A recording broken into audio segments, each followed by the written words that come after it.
Hello, I'm Carl Stabe, and today I have Victor Hunt with me. He's the co-founder and CEO of Zengage. Thank you so much for being here. Thanks for having me, Carl. Super excited to chat. Yeah. I always find it interesting because I think people come from a variety of backgrounds, but I find the leaders that do really well in business really listen well. And I think a big part of why I said yes to having you on the show was it seemed like you are a really good listener. You have systems in place. For example, and I'll get to my question real quick. For example, you had somebody hop on a call with me. We kind of level set it of what we could focus on. And then before I hopped on with you, you're busy. So you also had somebody hop on at the beginning, right before we started hitting record to make sure everything was kind of smooth. And I was like, okay, this guy knows his systems. Like he's got things really levered up from a people perspective. And I love that. And I'm curious, where did that come from? Is that from when you were a kid? How did that come about?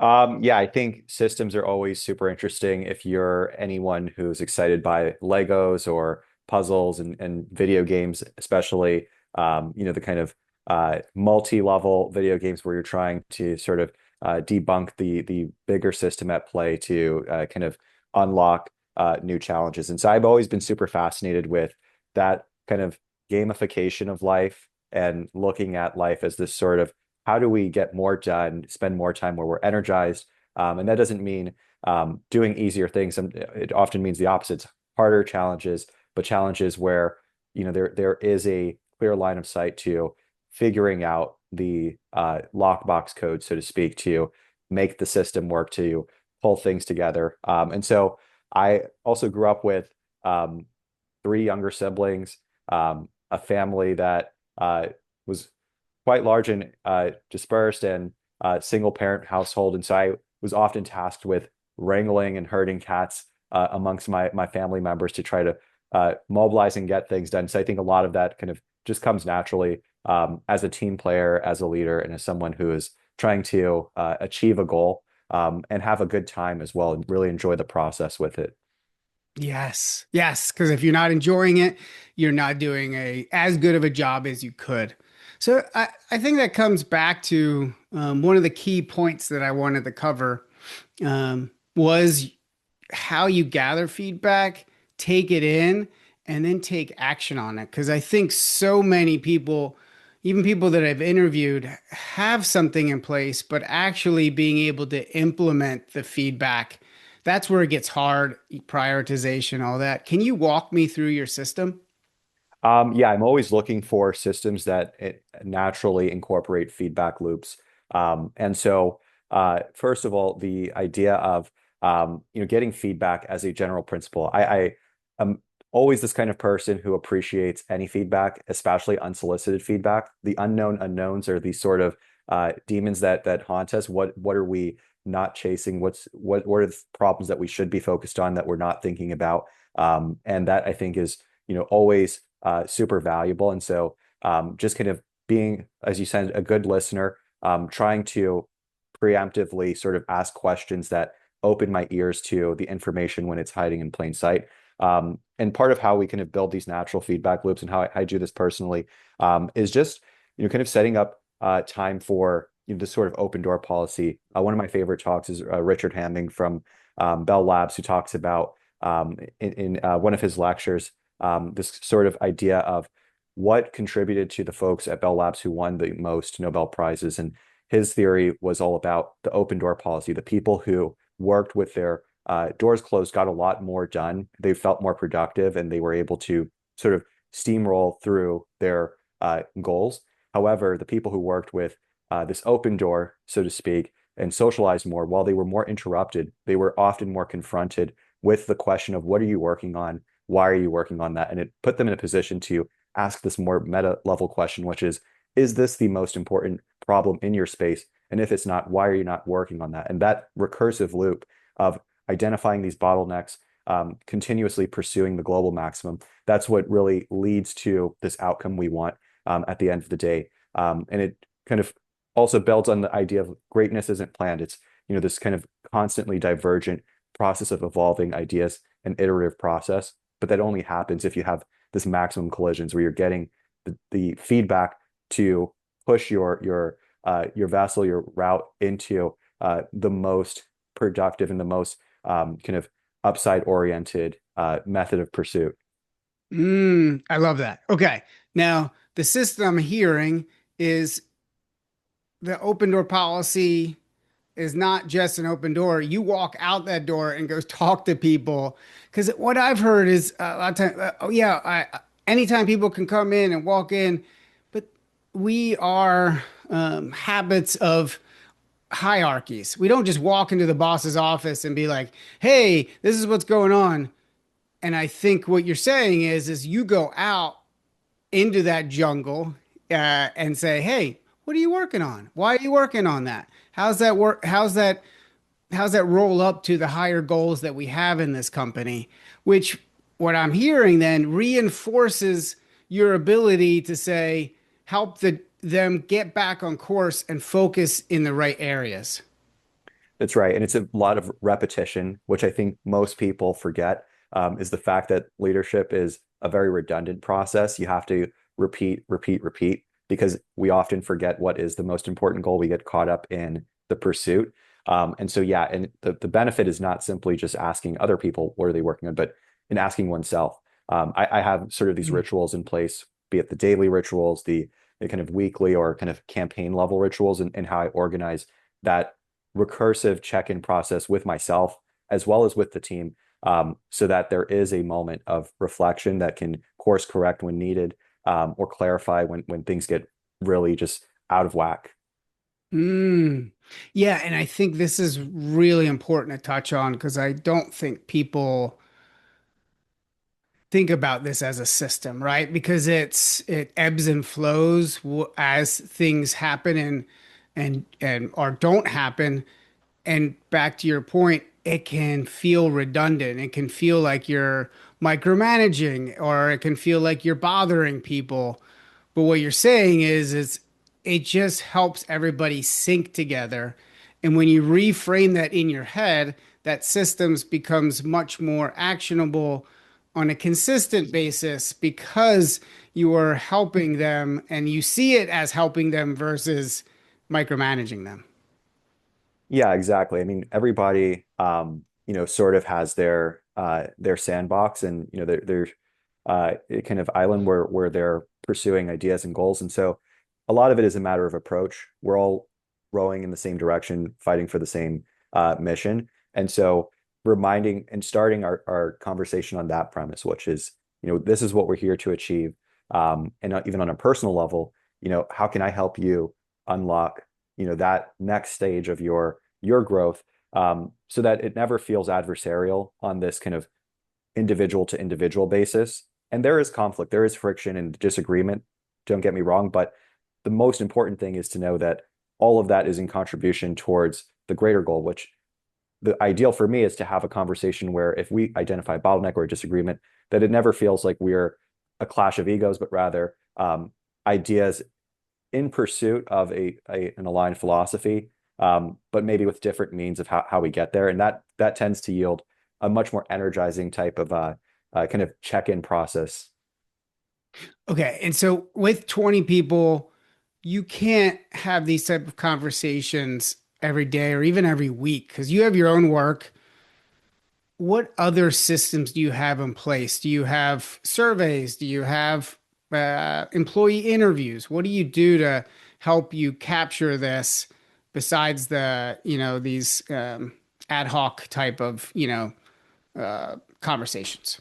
Yeah, I mean, there's sort of a fractal-like approach where individually at the kind of unit level, everyone is tracking their own set of goals and to-dos. I have my way of doing that. Other people have their way of doing that. And I always focus on lowest friction to the individual, but highest highest fidelity of how that information makes its way back into the full team. So if you're tracking on, Apple Notes versus pen and paper versus someone's got Notion files, or you're all over the place, however you're doing it for yourself personally, as long as that info can make its way into the shared context.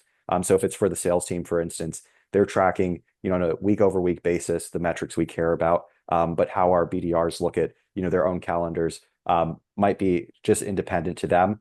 As long as, they understand at our weekly check-in, at our checkpoints, that information rolls up so that when we have a conversation, we can all look at the same source of truth, discuss and understand what are the bottlenecks, what are the opportunities, and then that gives us the information we need to go and to accomplish the next set of tasks, or kind of course correct if there's any need for that. And then on more qualitative level, for instance, with say product direction, we're looking at a lot of very subjective sort of signals, whether it's customer feedback.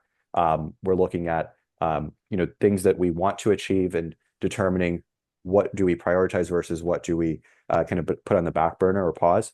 And that becomes a little bit more tricky because we sort of have this, it's not like sales where you can just say, okay, here's top of funnel pipeline. Here's, what we're seeing in terms of deals booked, et cetera.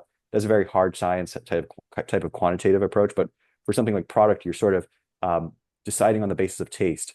And then there's a level of a kind of scientific method to determine, how much of this is, kind of information we can validate to kind of put ideas behind it. And some of it is more just a matter of conviction and trust, saying, if this is your gut that you're going to build this feature to solve for this goal. That may just be something to disagree and commit to. And I think generally speaking, having everything roll up into a clear place where people can understand the decision making that goes into all of these processes tends to just reinforce that trust. So no one ever feels like they're blindsided or working off of different priors. Yeah, I love that. Okay, I do want to dive a little bit deeper into prioritization, but what I heard is you also get updates from people, so it rolls up and everybody understands what everybody's working on. Uh, how does that work? What does that system look like? What do they have to answer? Is it email? Is it Slack? And then how do you um, synthesize through all that? Yeah, so there are a lot of different channels that everyone's using. We have these product check-ins, we have customer check-ins, sales calls, and just general activity. And so across the board, everyone sort of has their own system of record. For engineering, it's kind of a combination of GitHub and Linear. For sales, it's a combination of the sales calls and the recordings, as well as HubSpot or CRM. And so all of this sort of rolls into a source of truth. And it's important to have the sort of infrastructure in place where people don't feel like they're doing data entry all the time to log these details. And so this is where AI comes in super handy, is that you can take a customer call and automatically generate product tickets that then produce an artifact that teams can review and prioritize and decide what to keep or what to kill off. Same goes for sales. If there's a deal that's really interesting, that should get some product attention because maybe it's a little bit out of scope of what the core offering provides. Those calls can immediately port over into a Slack alert that starts a conversation. But also at the same time, the deal progresses from contract sent to signed. That should immediately alert the right team to know, hey, here is a customer that you're going to be onboarding next week. Here are the key details.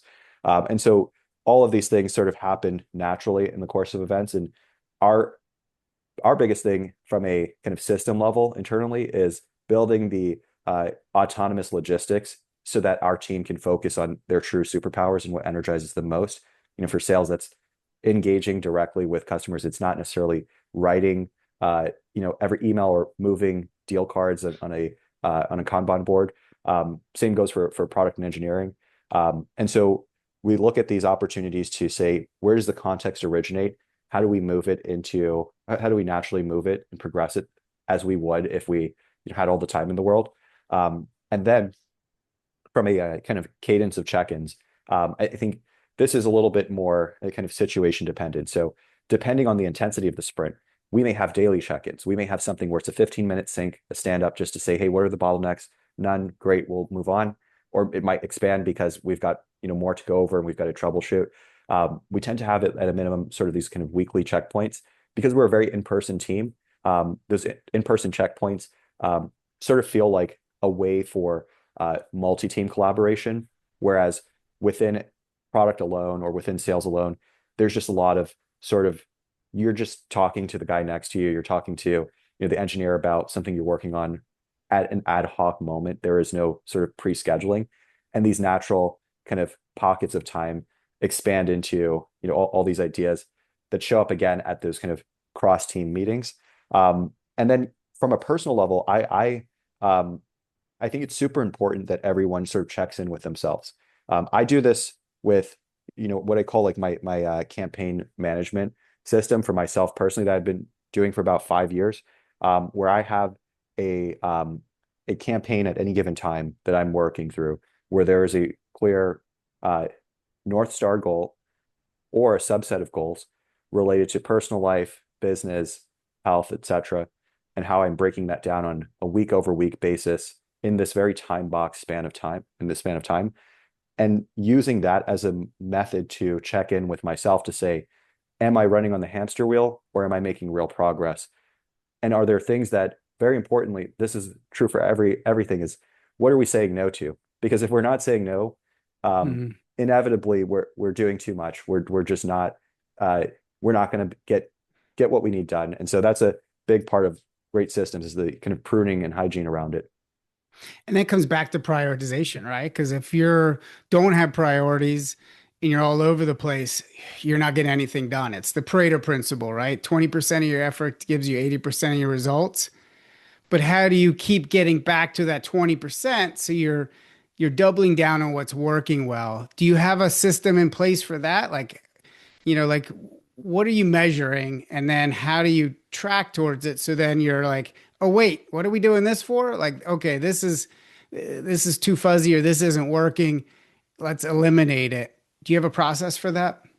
Yeah, absolutely. And I give a lot of the credit to my process to my coach. I have a executive coach. He's active duty military, and his whole thing is helping coach founders and leaders in using uh, military principles to achieve one's own goals in terms of accountability and general focus. And so some of the things that help a lot with this is number one, how to effectively face ambiguity. And so first of all, when it comes to a decision that there is no clear right answer at the onset, as are many decisions in life, understanding what are the aspects of this situation that can help me understand what my end state goal is.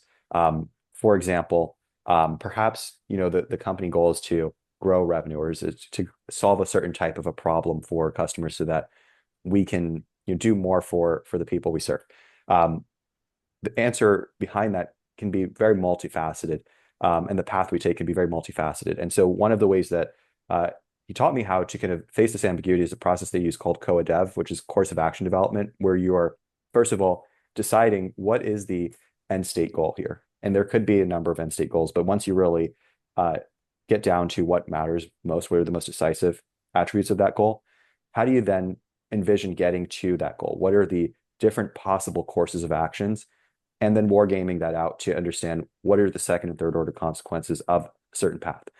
And once you've done that, you've articulated for yourself a sort of uh, possibility landscape, and you can give yourself a very high confidence on saying no to certain paths because you've put together this almost cost benefit analysis. And I don't want to get too consulting into it, but it's really a matter of you're never going to have all the information, and so you need to really time box as tightly as possible, making a decision where your confidence is high so that as you pursue the action, there is no wavering in um, all of the steps that will feel difficult and certain and painful. And this is sometimes it's a recursive process. Sometimes you have to change course of action. And then lastly, on the idea of feeling confident about the steps we're taking, another concept that I learned through his coaching is the idea of shaping engagements versus decisive engagements. There are certain types of actions that are building up towards an outcome, but they are not necessarily the kind of end state accomplishing action, the milestone that sort of ties the bow and ribbon. Being clear about what activities are shaping engagements, like sending that email to schedule the meeting, even the meeting itself, those sort of things are almost always shaping engagements that advance the progress of a mission or a goal. and then signing the deal or submitting the bid. These are the sort of things that are the decisive elements that say we have moved over from the preparation phase to the action phase or to the completion phase, and being super clear of what kind of activity we're engaging in. And if we need to uh, pursue a different type of activity, if we're spending too much time on shaping engagements and we need to move into more decisive actions, because it's all too easy to feel productive doing a bunch of sort of shaping work. And sometimes, in fact, it might feel this is rare, but this for a lot of people, it's rare that decisive actions we may be over rotating on being too hastily involved in something. And so you sort of calibrate based on where you need to go. Yeah, because I think too often there isn't that calibration that occurs. So you're learning from your wins and you're learning from your losses. So then you can say, okay, in the future, we're going to make these small tweaks. Because I think what you're saying is when you kind of prioritize, you are saying, I'm confident that these actions that we will be taking in this direction will pay off for us. Now, that doesn't always happen, right? And that's okay. And I think a lot of companies fall into the trap of not wanting to make mistakes. And I think this is important because if you're a leader, you have to encourage mistakes. Do you have a system around reviewing those mistakes and learning from them? Like, how does that work? Yeah, I think two things here. First, kind of the natural analogy a lot of entrepreneurs will use is that this one-way door or two-way door situation. And so being clear up front about what kind of what are we actually embarking on? Are we going through a one-way door? And if so, that should naturally invite some more kind of slowing down and more review. And sometimes you don't have time for that, so that's okay too. But just being clear about what is the decision that we're going into, and if it's And a the two-way risk door, that you're taking with that decision. that's right, and the risk you're Yeah. taking exactly. And the other side of that is and because you asked about the kind of review, I'm thinking retrospectively and how we learn from these. It's a matter of the the idea that you have, and this again I picked up from my coach, which is improves and sustains. What are the two things that you would improve about this? What are the two things that you would continue doing in terms of this engagement, whether it be just a reflection on the day or the week, um, and keeping it very tight. There are so many ways to kind of beat oneself up about how we could have done better, or to kind of all really praise small details that are totally irrelevant, and to so keep it very very tight as possible. And I know that the kind of the classic pros and risks, or sorry, pros and cons approach is what most people kind of pursue. But I personally take more of a pros and risks approach, which is to say, with regard to the end state goal, what are all the pros and cons that exist? And within the cons, what are actual risks? Because many of the cons are totally irrelevant. Sometimes Mm. there's a con that just is, sure, it's bad, but it has nothing to do with the end state goal at place. And this is more of like a proactive preemptive sort of review before we go into a decision. Yeah. Yes, exactly. Because then you're weighing it out appropriately because you can't predict the future, but you're trying your best to understand why that might not unfold the way that you think it will. Okay, and that then leads me to where are you struggling from an operations perspective? Um, where do you see some of the issues that you're facing? Because like any startup, like any growing business, there's always, pitfalls, there's always stumbling blocks. What's happening right now? And, what are you doing what are you doing to work through it? Yeah, I think the big problem for any team that is really immersed in AI is a sense of choice overload, where there are so many things you can Mm. build, so many things that you can do and take on, and knowing where to draw the line to be super focused. I think our team does that really well in terms of how we are able to align with the customer motivations and build in a sequence that naturally kind of stacks on top of each other, so that every new initiative we take is sort of enriching everything we've done previously, but also gives us sort of an expanded set of antennas or value, such that we're learning more, even if we pursue a project that ultimately doesn't make it to market. We are pursuing it with respect to curiosity and learning, and that may inform you know deciding to go in a different direction. So there's a huge amount of choice overload today. You can spin up agents that can do many different tasks. And the big problem with that is, when you have a lot of things that are getting started, it creates more open loops, and those open loops then have to be maintained and decided what to close off. And so having a clear sense of completion and a clear sense of direction becomes ever more important, where this expansive amount of agency is now bigger than it's ever been. It's continuing to just accelerate. Yes. Okay. And I think internally, if you have good priorities and you understand, okay, we can work on these things, there's all these choices, but what ends up happening is often you do work on the wrong things. And coming back to that feedback loop, I think that's really important, like asking your team, okay, what's working, what's not, where do you see us, making these mistakes? What can we do to improve it? Because I think, and probably going back to the military, going back to manufacturing, Kaizen is a big part. Like when I help companies, the idea of creating that culture of constant improvement. You have to find ways and systems that allow you to keep looking at these things, which kind of leads me back to the idea of giving feedback, because I think often we don't give feedback because we're afraid we're gonna hurt people, but they need to hear this feedback because they made a choice that didn't align with the goals. So I'm curious, how do you said that they create their own goals and then they track towards it. How do you make sure they're tracking towards the right things? I think everything goes back to that same question from the Richard Hamming lecture, which is, are we working on the most important problem in our space? And if not, why not? I think that's Mm. always a very healthy question to ask oneself, um, because it matters at every level of an organization, of a project. You may be focused on the engineering work related to a new feature, or you may be focused on the sales or growth or marketing related work.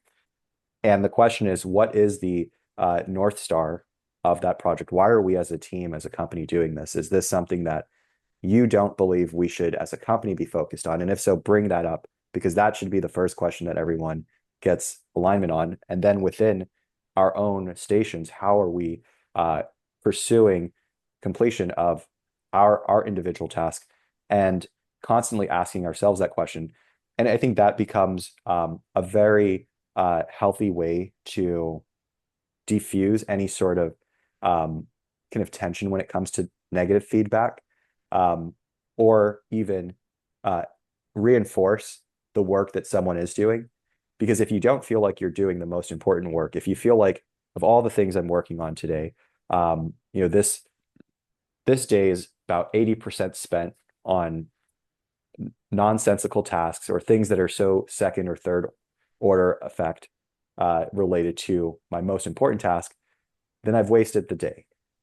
Or, if the 20% of time that I did spend on the most important thing got the thing done, then great. That's everything I needed. But it tends to be that I think folks get so I think folks get so overwhelmed by the nature of their ambition and their goals, that they may avoid doing the decisive things and focusing just on that and saying no to everything else that tends to stack and compound, out of sort of a sense of escapism.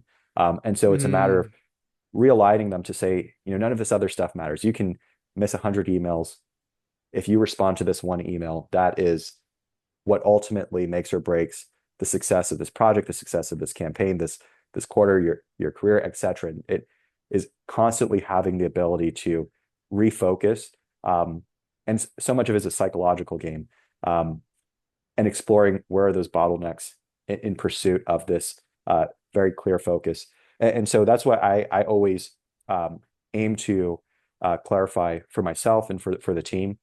Because again, it goes back to the idea of this expansive agency that you have so much more capability now that the natural thing to do is to take on more work, to take on more projects. But we actually need to really shrink the scope and get even more focused so that we can do the most decisive things most thoroughly without overcrowding our schedules, our plate with a bunch of just noise that ultimately feels good in the moment, but ends up being just, in lack of better words, AI slop. Yes. Okay. So the system I'm hearing is it's a constant improvement around training people, training them to feel okay to say no. We have deep ingrained, we all are kids of parents who are busy, want to get stuff done. We've all worked for a boss who, micromanages, or a lot of us have. And I think these habits are built over many, many years. Neurons that fire together, wire together. So what you're saying is you keep coming back again and again. You remind them what's important, and you remind them, hey, if you don't do these things, it's okay. You don't need to be perfect. You just need to be excellent in doing the high priority tasks. Yeah, and I would say it's not even training, it's more so untraining in the fact that Yeah. it's a constant process of clarification. I sort of think of it like, brushing your teeth every day, and then every now and then you've got to go get your teeth cleaned to uh, really do an extra good job.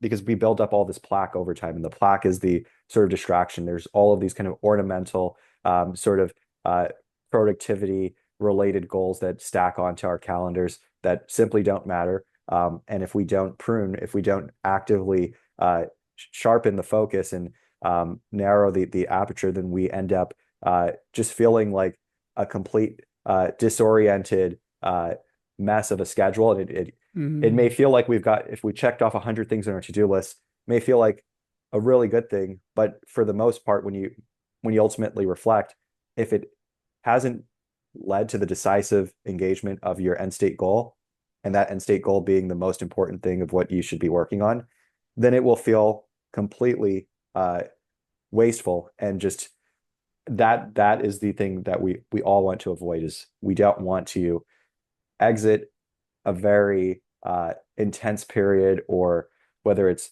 a career or job or a startup that you're building, we don't want that to have gone to waste. Because there was something that inspired us to do this work in the first place. And it wasn't the hundreds of death by 1,000 cuts sort of projects that spin up, or different kind of calls to our attention. It's the very few things that ultimately get us on the other side. And for what it's worth, we do have to go through a lot of junk to figure that out. There are a lot of steps to clarify, but it's a matter of being very decisive in pursuit of that when we understand what is the clear direction we should be going in, saying no quickly, and keep on going in that sort of aggressive pursuit of unilateral focus on what matters most. Yes, I love that. Yeah, and I think this is why systems are so important. James Clear, author of Atomic Habits, says we don't rise to the level of our goals, we fall to the level of our systems. And when we can fall back and we have the system that helps us refocus again and again and again back on what's important, that's when we really are able to get the high quality work done. Man, time flies. Okay, so in-home care, even a small scheduling gap will cause trust problems. So as you're trying to solve these issues, well, first, do you do customer interviews? All the time. Okay. How often? What is your system around that? I couldn't tell you because we're doing multiple every day. They're just naturally happening. We're naturally engaging with our customers on a daily basis, at different steps in the funnel. And it's just such a tight feedback loop. The nature of our business is to be the orchestration layer of how our customers' businesses run. And so naturally, the feedback loop is uh, perpetual. There is no moment in which we're not in touch with the customer on some level. Um, And then we have these more deep QBRs or weekly check-ins. It depends on the customer's stage in their journey.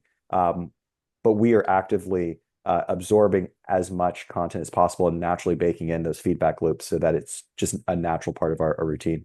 I love that. That is good stuff because I think you have that built in because I've found it's how you easily get off course if you're not really checking in. And I find interviews are so much more powerful than surveys because surveys often are dismissed or aren't as truthful. But when you actually talk to people and you actually hear it in their own words, you feel it differently. There's much more emotion there. There's much more nuance there. I love that. Okay, so what are some of the non-negotiables as you're trying to set this communication standard with your customers and between your employees? For my team, it's all a matter of avoiding confirmation bias. We want certain things to Mm, be true. We want things to have a certain way of shaking out. And so the important thing is knowing how to approach a question so that we can get the ground truth. It's kind of like you said about surveys. People tend to answer surveys the way that they want things to be. You don't answer your personality test by your actual personality, but the personality you wish you were. And mm, so what we're looking for instead is how can we get the content that we need to get the truth. And that doesn't mean that the answer itself is the truth, but it may show us the information from which we can extract the truth. And so I might ask a question, for instance, of how you did something, and from that I can gather some intuition or some deductive reasoning around why you've done that through a series of deeper questions. But I tend to approach it more like an archaeologist rather than a psychologist. mm. I love that. Yeah, you think of yourself as exploring versus like, looking for a problem. You're just looking and seeing what's there, and coming back to that confirmation bias, right? You're just looking and you're like, okay, let's pick up this rock. Let's, talk to these customers. Let's, look at this project that we're working on. I love that. Okay. I I could talk to you forever. I could tell you're really you got high quality systems, and I think that's so important to building a sustainable company. Where can people go to find out more about you? They should come follow me on LinkedIn. I'm always available to chat. Check us out on Zengage.com, where we're building AI for orchestrating the distributed healthcare network in home care and home-based care. And anytime folks want to grab coffee, if you're in New York, feel free to reach out. Cool. Thank you so much. Thank you.